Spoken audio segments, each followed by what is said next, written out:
विपक्षियों को ललकार। लड़ाई भैया कराई जाती है, राजनीतिक फायदे के लिए कराई जाती है। नुमाइश में राहुल का रौला। इस मुद्दे पर बातचीत करेंगे अमिताभ अग्निहोत्री जी, हमारे मैनेजिंग एडिटर हमारे साथ हैं दिल्ली से। भाई शिव प्रताप शुक्ला जी हैं, आप भारतीय जनता पार्टी की नुमाइंदगी कर रहे हैं। गोविंद पंत राजू हैं, हमारे स्थानीय संपादक हैं। हमारे साथ राजीव त्यागी साहब हैं, आप कांग्रेस की नुमाइंदगी कर रहे हैं। और कुछ देर बाद अगर सब कुछ ठीक रहा तो भाई नरेंद्र सिंह कुशवाहा हमारे साथ होंगे, आप बहुजन समाज पार्टी की नुमाइंदगी करने के लिए हमारे साथ चर्चा में शामिल होंगे। तो कांग्रेस के उपाध्यक्ष राहुल गांधी ने अलीगढ़ में यूपी सरकार पर जमकर निशाना साधा। राहुल गांधी ने समाजवादी पार्टी की सरकार की योजनाओं को जनता के बीच खड़ा करते हुए लोगों से पूछा कि क्या आप लोगों को मिले लैपटॉप ठीक से काम कर रहे हैं, क्या सड़कें बनी हुई हैं। उन्होंने अखिलेश पर निशाना साधते हुए कहा कि उत्तर प्रदेश में कंप्यूटर की सरकार चल रही है जबकि केंद्र में गरीबों की सरकार है। सच बोलने का भी समय होता है क्या? भैया इस माइक को ठीक करो जरा। क्या किसान कितने हाथ उठा के दिखाओ। यहाँ पे यूपी में कंप्यूटर की सरकार है। नरेंद्र दामोदर भाई की यूपी में होने वाली रैलियों की तैयारियां तारीखों में ही सिमट कर रह गईं। कानपुर में 19 तारीख को मोदी के मनोरम भाषण की आशंका है।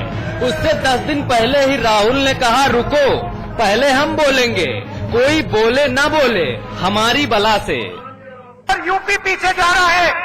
अब सुन लो, अगर यूपी पीछे जा रहा है तो इसलिए जा रहा है कि आपको बांटा जाता है। ये जो ऑर्डिनेंस की आपने बात की, सुना है ना आपने? इस बार तथाकथित महाराज मैदान में उतरे तो सबको अपना मुरीद बना लिया। आरटीआई, खाद्य सुरक्षा कानून, भूमि अधिग्रहण बिल और दागी बचाओ अध्यादेश पर मचे भगमच्छर को बखूबी भुनाया। समय लगा मगर आपकी लड़ाई हम लड़े और आपकी जो जमीन है उसकी लड़ाई लड़े और हम बिल लाए और बिल को हमने पास करके दिखाया। पहले हमने आपको क्या दिया? रोजगार का अधिकार। करोड़ों लोगों को हमने रोजगार दिलवाया, याद है आपको? और अब हम भोजन का अधिकार लाए। ये बहुत अच्छी तरह जानते हैं और इसीलिए वो यहां हिंदू और मुसलमान की लड़ाई कराना चाहते हैं। क्या सही बात है या नहीं? यूपी की जमीन पर आते ही राहुल बाबा का आगाज तीखा हो जाता है। दिल पर लगेगी तभी बात बनेगी, मौसम कैसा भी हो, शब्दों में गर्मी लानी ही पड़ती है। इस बार तो शब्दों में धार थी, जोशीली ललकार थी। राहुल के अंदर आई इस रूहानी ताकत को देखकर सफाई का शंख फूंकते हुए साइकिल वाले सीधे कैमरों के सामने कूद पड़े। केंद्र में जो यूपी की सरकार है, सारी दुनिया में भारत बदनाम हुआ है किस तरह से केंद्र की सरकार काम कर रही है। सरकारें नौटंकी करने से नहीं चलती हैं। कांग्रेस के कुंवर दिल्ली से भाषण की जो भभूत लेकर आए थे, सबकी सब विपक्षियों पर उड़ेल दी। बाकी पार्टियां हिंदू को मुसलमान से, एक जात को दूसरी जात से, एक धर्म को दूसरे धर्म से लड़ाती है और हिंदुस्तान को नुकसान पहुंचाती है। राहुल गांधी ने भूखों को भोजन खिलाने के लिए कानून बनवा दिया, लेकिन सपा भोजन की गारंटी के गिरफ्त में एक भी भूखे को 2014 से पहले नहीं आने देना चाहती। सपा डरती है कि कहीं डटकर खाने के बाद भूखों के आशीर्वाद से कांग्रेस कहीं कोई करामात न कर जाए। वैसे अलीगढ़ के नुमाइश मैदान से कांग्रेस के मसीहा के तेवर देखकर हल्के में लेने वाले अब बोलते हुए हकला रहे हैं। भरत यादव, समाचार प्लस। राहुल गांधी ने आजम खान के गढ़ यानी रामपुर में आज आजम बाबू पर जमकर निशाना साधा और फिर राहुल के हमले के बाद रामपुर के राजा आजम खान का पलटवार होना लाजमी था, सो हुआ। आजम ने राहुल गांधी की समझदारी पर सवाल उठाए और उन्हें जमकर चुनौती दी और कहा कि रामपुर देखे, जाने, फिर बोले। हाँ, रामपुर में जो आपकी फैक्ट्रियां हैं, लकड़ी की जो प्लाईवुड की फैक्ट्रियां हैं, उनको बंद किया जा रहा है। और यहां के जो नेता हैं, जो मंत्री हैं, उन्होंने ट्रांसपोर्ट के बिजनेस को, लकड़ी की फैक्ट्रियों को बंद करके आपको, आम जनता को नुकसान पहुंचाया है, और यह सही बात नहीं। आदेश था, सुप्रीम कोर्ट का आदेश था, स्टे था, एकता परिषद का रेजोल्यूशन था, उसके बावजूद भी बाबरी मस्जिद शहीद ही नहीं हुई थी। आरएसएस से कांग्रेस ने समझौता कर 2 दिन तक उस जगह पर मंदिर बनवाया था। तो कांग्रेस को पहले अपने गरेबान में मुंह डालकर देखना चाहिए कि उसका गरेबान कितना गंदा है और कितना पापी है। दोनों एक दूसरे को जमकर कोस रहे हैं, लेकिन दोनों एक दूसरे के साथ केंद्र में, सरकार में भी हैं। एक समर्थन दे रहा है, एक समर्थन ले रहा है। ये गजब की सियासत है। अमिताभ जी, शुरुआत में चाहूंगा पहले आप करें, दायरा सेट करें, चर्चा आगे बढ़ाएंगे। देखिए, मैं इस बहस को सपा बसपा भाजपा कांग्रेस के राजनीतिक अखाड़े के बीच में नहीं ले जाऊंगा। मैं इस बहस को आज करने के पीछे जो एक इच्छा थी वो ये थी कि हम इस बात की पड़ताल करें। आज एक साथ 3 घंटे के अंतराल पर उत्तर प्रदेश के 2 प्रमुख शहरों से राहुल गांधी ने संबोधित किया प्रदेश को। मैं ये जानना चाह रहा था कि ये देखूं कि राहुल गांधी के तमाम परफॉर्मेंस मैंने दूसरे देखे इससे पहले, उनमें और इसमें फर्क कितना आया। यह भी सच्चाई है कि भारत के राजनीतिक पटल पर मोदी का औरा भी बढ़ रहा है। वो दबाव भी स्वाभाविक है, प्रतिस्पर्धी पार्टी के नाते कांग्रेस पर सबसे ज्यादा होगा, क्योंकि स्टेट तो उसका सबसे बड़ा है। जिसके पास सरकार होती है उसके पास दांव सबसे बड़ा होता है, गंवाने का डर। मुझे आज लगा कि राहुल गांधी ने आज दोनों सभाओं में ऐसा कुछ नहीं कहा जिसको लेकर सोशल मीडिया से लेकर और विपक्षी प्रवक्ताओं तक के आंगन में चुटकुले गढ़े जाते थे। ऐसे भी वो वक्तव्य उन्होंने दिए कई बार। कभी कह दिया गरीबी एक मानसिक अवधारणा है, उसका हकीकत से कोई लेना देना नहीं। तो कुछ अपरिपक्व सी बातें वो कहते रहे यत्र तत्र सर्वत्र। लेकिन आज जो बात उन्होंने कही, लगा कि उत्तर प्रदेश की तासीर शायद वो समझ रहे, इस देश के आम आदमी की तासीर भी समझ रहे हैं, और भाषण देने की शैली भी उनकी इंप्रूव हुई है, ऐसा मैं मानता हूं। ठीक बात है, ठीक बात। नरेंद्र भाई मोदी के भाषणों को जब मैं देखता हूं, शुक्ला जी की पार्टी के नेता है, मैं चाहूंगा कि मेरी राय शुक्ला जी वहां तक जरूर पहुंचाएं, नहीं तो अमित भाई शाह तक तो पहुंचाएं। जब आप घंटा सवा घंटा बोलते हैं ना, तो आप बिखर जाते हैं शुक्ला जी, झेल हो जाता है भाषण। ऐसा कोई नेता पैदा नहीं हुआ जो घंटा सवा घंटा एक संयोजित, वेल निटेड, आपस में सुगठित बुना हुआ भाषण दे पाए। तो कभी ईरान की बात होती, कभी इराक की, कभी तुरान की, कभी फर्रुखाबाद की, तो कभी भावनगर की। कंफ्यूजन क्रिएट होता है। भाषण क्रिस्प हो तो ज्यादा ग्राह्य होता है। हिंदुस्तान के जो सबसे अच्छे भाषण देने वाले लोग रहे हैं, उनको भी हम लोगों ने सुना देखा है। राहुल गांधी ने आज शायद इसका भी ध्यान रखा। 12 मिनट वो अलीगढ़ में बोले, 13 मिनट, और शायद 15-16 मिनट रामपुर में बोले। वो टू द पॉइंट लगा कि बिल्कुल आज स्क्रिप्ट से दाएं बाएं नहीं, वो चीजें जो जनता को समझ आए, भूख। और शायद इसलिए भी बेहतर लगेगा आज जनता को राहुल गांधी का परफॉर्मेंस। मैं वोट की बात नहीं करता, वो राजीव त्यागी जी बताएंगे वोट मिलेगा कि नहीं मिलेगा। मैं तो सिर्फ इतनी बात कह रहा हूं, जनता को आज राहुल गांधी की बात थोड़ी समझ में ज्यादा आएगी। गोविंद पंत जी मुझसे सहमत होंगे, इसलिए क्योंकि उसने 19 महीने ये प्रतापी सरकार भी देख ली कि लैपटॉप का क्या करें जब बिजली नहीं, सड़कें नहीं, अपराध, लूटमार, दंगा फसाद, गड़बड़ सड़बड़। तो वो जो था आज से 18-19 महीने पहले का जो औरा था समाजवादी पार्टी का, वो तो आज उत्तर प्रदेश में नहीं है। ये तो समाजवादी पार्टी के नेता भी मानते हैं, व्यक्तिगत बातचीत में नुकसान हो रहा है।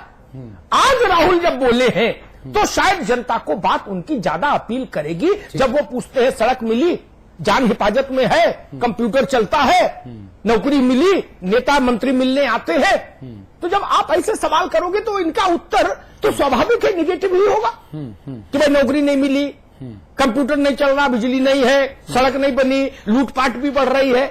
तो एक सिंपैथी वेव आपके पक्ष में जाती है। मैं कहूंगा कि कांग्रेस के लोगों के लिए आज के ये 2 शो राहुल जी के एक संतोष का विषय होंगे। वो लोग, उन लोगों को भी बड़ी चिंता थी कि पता नहीं उनका जो सबसे ताकतवर मोहरा है वो चलता है या नहीं। जी, कुल मिला के आज राहुल गांधी का जो भाषण रहे दोनों, वो शॉर्ट एंड स्वीट रहे। राजीव त्यागी साहब, आज आप खुश होंगे, क्योंकि इसके पहले जितनी बार भी आप हमारे स्टूडियोज में आए, हर बार हमारा आपसे वैचारिक मतभेद जरूर रहा। शाब्दिक तौर पर भी जो तलखी है वो दिखी, हालांकि वो टीआरपी बूस्टर होती है लेकिन वो नहीं होनी चाहिए थी। आज आप खुश होंगे, संतुष्ट होंगे? नहीं अतुल जी, मैं हमेशा संतुष्ट हूं और सियासत में 3 सै का बहुत बड़ा काम है, सिद्धांत, संवाद और शिष्टाचार। अगर ये 3 सै कोई भी पॉलिटिकल व्यक्ति या कोई भी पॉलिटिकल दल रखता है अपने पास, तो उसको एक निश्चित रूप से मुकाम मिलता है, इसमें कहीं कोई दो राय नहीं है। और तलखी की बात या किसी और चीज की जो बहस होती है, तो बहस में बात अपनी कही जाती है। मैं तार्किक बहस में विश्वास करता हूं। रही बात राहुल जी के बारे में, मैं इतना ही कहना चाहूंगा कि राहुल जी निश्चित रूप से आम आदमी के सिपाही हैं।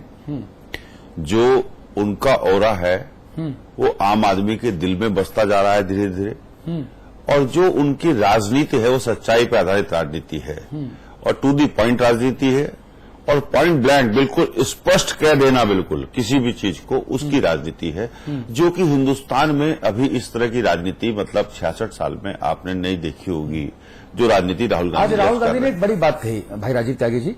आज उन्होंने कहा कि चाहे भाजपा हो, चाहे सपा हो, चाहे कांग्रेस हो, चाहे दूसरी बसपा हो, चाहे दूसरी पार्टियां हो, ये पार्टियां बंद हैं। इन पार्टियों में आम व्यक्ति के प्रवेश कराने के लिए एक द्वार खोला जाना चाहिए, भव्य द्वार।